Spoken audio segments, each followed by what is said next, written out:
Il faut savoir que le bouddhisme traite de la souffrance, or les concepts de karma et de renaissance ont un rôle essentiel en projetant cette vision permettant de mieux comprendre chaque forme de souffrance, autant humaine, animale et végétale, du moins tout ce qui vit.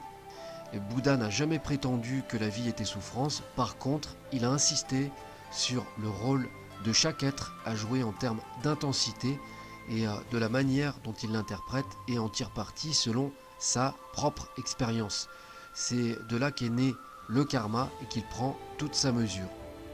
Il insiste bien également sur le fait qu'il n'y ait pas uniquement que des causes karmiques, nous avons aussi des conditions karmiques réunies, bien plus nombreuses qu'on ne le pense, ce qui donne une certaine complexité du karma car il faut savoir qu'il existe diverses théories, notamment datant d'une époque très ancienne en Inde.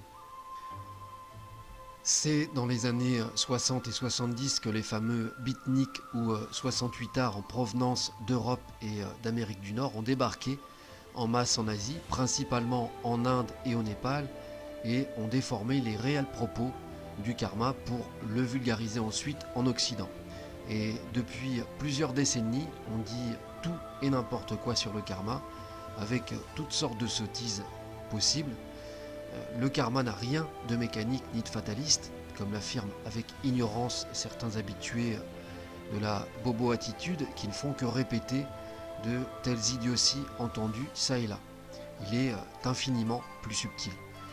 Cela dépasse bien des aspects de notre existence karmique. Son but est de nous délivrer justement un message pour évoluer et nous améliorer sans cesse. Il participe donc à une vie dynamique par des actes et des expériences. Par exemple, une personne qui les retarde ou les refuse se pénalise elle-même en pensant que les anciennes tendances karmiques s'effaceront avec le temps. C'est entièrement faux. Nous devons vivre la vie et les expériences qui se présentent à nous pour les expérimenter, tout simplement. C'est là qu'une situation peut réellement se débloquer. Alors naturellement, enlevez-vous de la tête toutes ces absurdités qui ont été dites et qui sont peu glorifiantes sur le karma afin de comprendre le vrai sens, pour ensuite le transmettre correctement à d'autres. Les petites rivières font les grands fleuves, et à l'heure où les consciences s'élèvent, cela s'avère désormais judicieux d'en parler. Le moment est plus propice aujourd'hui qu'avant, c'est certain. Nous avons une fenêtre temporelle d'environ 15 à 30 ans qui va permettre à ceux qui veulent vraiment s'éveiller de progresser énormément, ce qui devrait être bénéfique à l'humanité et aux générations futures.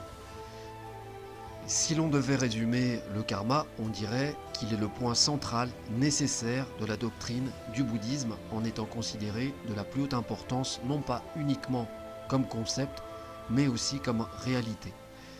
Et enfin, le karma n'est en aucun cas une croyance ou une superstition, c'est important de le souligner, il s'adresse à tout le monde sans exception. À la base, Bouddha décrivait le karma comme une action où nous sommes entièrement responsables de notre propre situation dans le monde, prenant en compte nos actes et nos pensées de chaque instant qui vont déterminer notre futur. Alors bien sûr, beaucoup diront que nous sommes en quelque sorte le produit de cause à effet dont le résultat résonne par l'écho d'actions passées, mais même s'il y a une part de vérité, cela est beaucoup plus complexe que cela. Cela va en fait beaucoup plus loin. Énormément de gens ont simplifié cette théorie et c'est une erreur. Cela ne fonctionne pas ainsi, ce serait trop facile.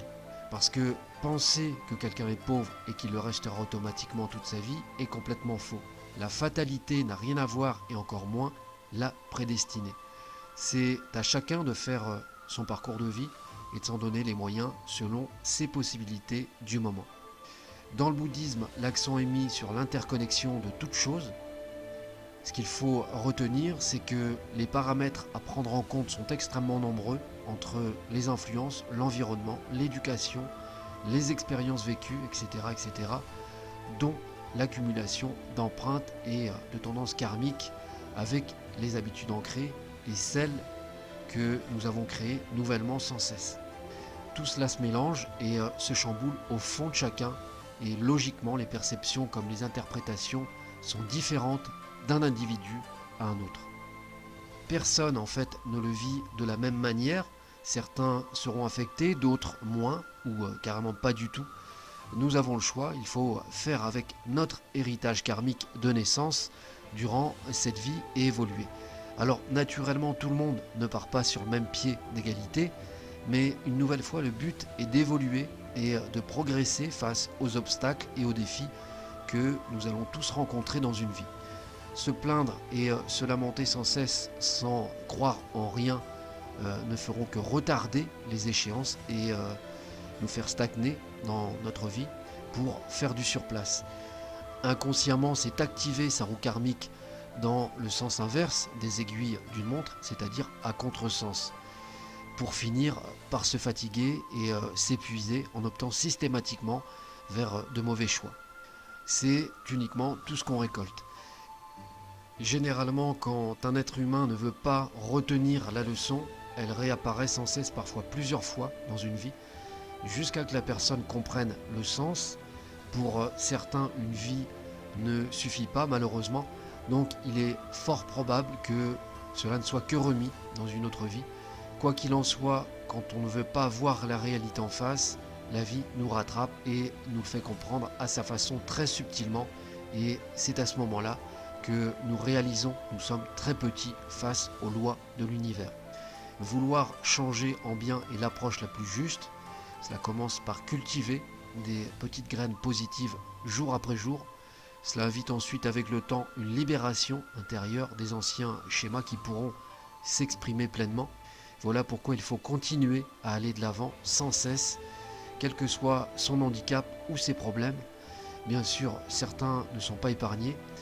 Toutes les graines que nous semons, même si petites soient-elles, ont leur importance dans le temps, à condition de le faire avec l'intention et les pensées. Se conformer au karma, c'est s'écouter davantage soi-même et prendre la mesure de son être. Pour les plus éveillés, c'est une source intarissable invitant à l'auto-guérison. En simplifiant les choses, les enseignements du karma sont une véritable notice de vie pour ceux souhaitant vraiment se donner la peine de les étudier.